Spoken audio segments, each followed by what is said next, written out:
Today we're going to review healthcare provider respiratory arrest for the adult victim. Let's take a look at that. Doctor, somebody just dropped this person off outside the ER. Really? Hey there, Hollywood. He's unresponsive. Now remember, our approach to the adult patient is always the same. First, establish unresponsiveness. Check for breathing for 5 seconds.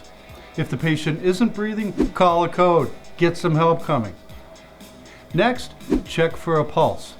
And this is where this scenario changes a little bit, because we find when we check for a pulse in this adult patient, they have a pulse. They're just not breathing. Check for a pulse here. Got a good strong carotid pulse, but he is not breathing. Why don't you go ahead and bag this gentleman. Start breathing for him. What's the rule on that? How often? 1 breath every 5 to 6 seconds. 1 breath every 5 to 6 seconds. We'll reassess for a pulse here in a couple of minutes. We should probably have PPE on. This guy looks like the walking poster child for hepatitis. Yeah, no kidding. Nurse, I'd like to place an order for some Narcan for our contestant at table 1 here. So in a couple of minutes we'll recheck his pulse. Now here's a helpful tip when you're performing bag valve mask ventilations on a patient who may still be breathing but is not breathing either often enough or deep enough, and we're still going to have to provide them supplemental breaths. Now if you look in the video, I have some slight pressure on the ambu bag with my thumb.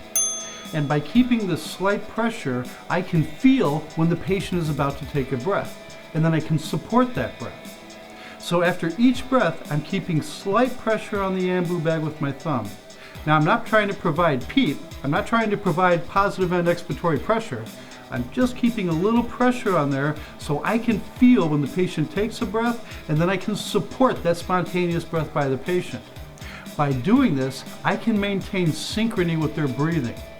This way, I'm not trying to give them a breath when they're exhaling, and I'm not fighting the patient.